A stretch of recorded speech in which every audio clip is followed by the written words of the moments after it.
I guess. What made you want to make beats? I don't know. Alright, well, basically, I like went to like a public high school, and I'd never been to a public school. It was like private elementary, then I was homeschooled. And I went to a public school, I was like one of the only white people there.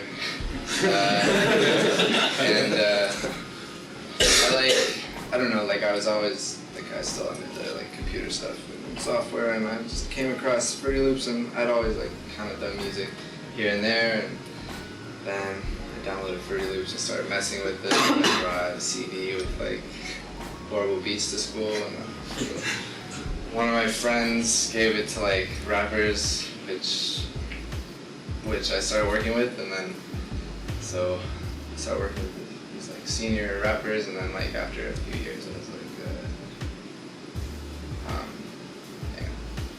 started working with these guys, and then after like a year I was like, this is really what I want to do, and I started realizing these rappers were whack, but started working with the Jackie Boys, who are very successful songwriters now, and I got signed by Mike Karen like a year later, so I've just been doing stuff ever since. So I started when I was like 15. Cool. Anybody? Yeah. Any questions you guys have? Like, I'm not good at. I've got 100, but. Oh, cool. Yeah. What was your bass inspiration?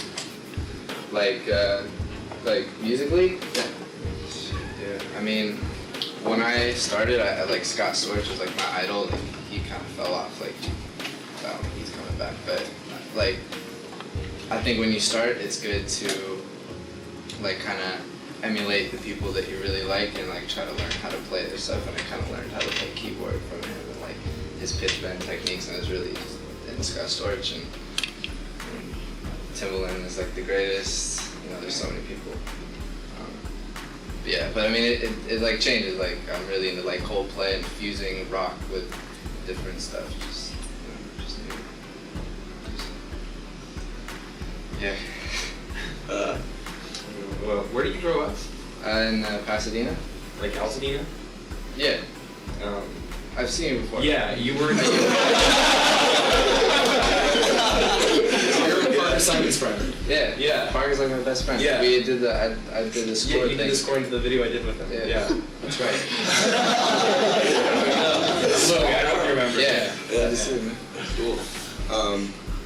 I noticed that over the years you switched from the motif to the high, Right. Well, first I started with all computer stuff and. like oxygen or something. Right.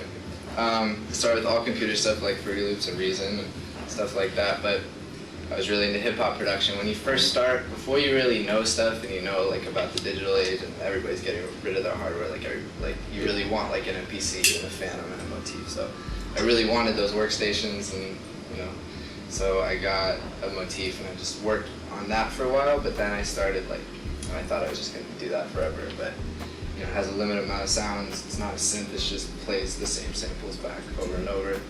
So it's kind of limited in the ways you can edit it. And then I got into VSTs, and I was like, wow, this is crazy. And I started making a few tracks using less and less like motif parts, which is also a pain because you got like record it, got to make sure that the levels are right. If you want to go back and change it, like you have to recall the settings and like MIDI and then record it again. You can't do that if you have to go somewhere like on a laptop. And I'm really into like mobile shit and just doing everything in the box as possible. Now I am. So I started making tracks with VSTs, and then after a while I was like, I'm just not going to use it, so I sold it and just used regular controllers, and so it's been all software ever since. So like, I know a lot of us use Reason. I used Reason for a while exclusively when I started. Two questions regarding Reason. Drum-wise, can you talk about like your drum techniques, like how you get them to really like bang? Right. And well, okay. I mean, like, are you using stock sounds in Reason? No, definitely not. Okay.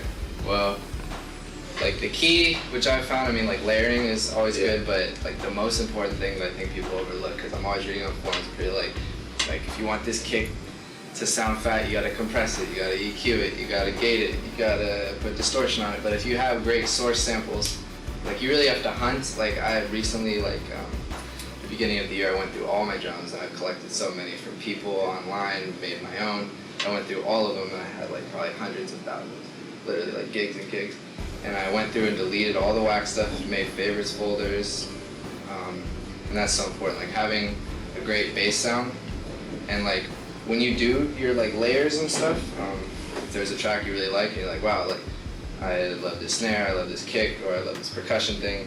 You don't really want to have to like remake it or whatever, so just like bounce out the stem of it, save it in your own folder, and then like if you want to use it again for another song.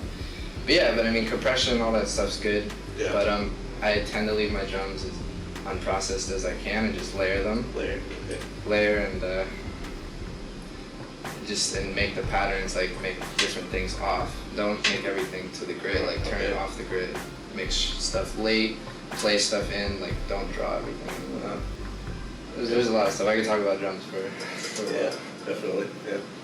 Cool. And what made you switch from Reason to Fruity Loops to Cubase? Well, I started with Fruity Loops, and then I went to Reason, and like now I use a combination of Fruity and Cubase. But Fruity, because of the name, I mean it's really FL Studio now, but it's just easier to say that. Like everyone said it was whack, so I kind of just made myself not use it, but then I really realized like it's so fast and stuff. And Reason is good. I find the sound engine, like it's a little, I don't know, this might be my personal thing, but it's like a little like flat, like it doesn't have, I agree with it's that. like a little plasticky for some reason, and you can't, like there's refills and stuff, but they don't compare to the VSTs that are out there, and yeah, I mean, it's good, but, and there's producers I love that use it, like DJ Khalil, he's like the best hip-hop guy right now, I think he's better than Dre. He signed to Dre. He uses exclusively Reason.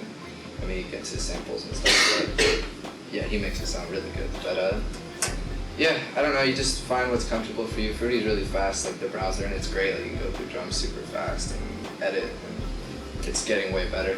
And then Cubase is, like, for me, is my Pro Tools for vocals and things. Yeah. Yeah. Yeah. I have a couple questions. Like, first of all, do you have an agent? And if you don't, like, how have you been able to market yourself so successfully? It's always Right. I have a manager and a lawyer now, but I didn't for a while. You're asking how I like got myself out there? Yeah, I mean, like, you mentioned that one of your buddies gave like your samples to Right. like, I mean, rappers. yeah. That doesn't seem like enough to like totally get Right. That was just within the school. So, I mean, I did a lot of YouTube videos, which I still do, and I think that kind of helped me. Like, I kind of started doing the beat making video thing, which is like done so much now, like before everybody started doing it. And I did it in more of an instructional way. A lot of people just make beats, but I kind of explain stuff. And I think that helped. But when people ask me that, like, I don't really know, bro. I mean, like, I did the basic stuff, made MySpace, which is dead. I deleted my MySpace. But for a while, my MySpace was like my main thing, put music up there. And the YouTube helped a lot. Sell beats online, kind of. Like, I kind of did the SoundClick thing. I'm selling more beats online now, like, just for side money. But, yeah, I mean, I think YouTube is, like, the new main thing, because Facebook is dope, but I don't think its music thing is there yet. But it's good for fan pages, but I don't know, just make dope stuff and hopefully people notice it. But I was wondering if you could talk a little bit about maybe like interaction with like artists and everything in the industry and just how all of that works. And just your well, like experience. how a song comes about. I mean, like there's a lot of. I guess just how like the process of you working with those people and getting towards like the finished product. Right. Well, sometimes usually I don't work. Sometimes I work with artists like directly, like they're in the room and stuff, but with major artists like Justin Bieber, people like that, like you don't get to work in the room with them unless you're like Timbaland or some huge Red One or whatever. So usually songwriters come in and I may start a track from scratch. So a lot of times I have tracks that I do or ideas, I send them to my publisher, and Mike Carney works at Atlantic, so that kind of helps. And he'll send them out and get them written too. Or sometimes they may send me like an acapella of like something somebody wrote and they need a track around it. And then we send it to the artist, and if they like it, like if the label people like it, then they cut it, and they record and stuff, and usually I get the beat back and I have to tweak it, mix it, then somebody else mixes it, but yeah, I mean, it's a pretty long process, but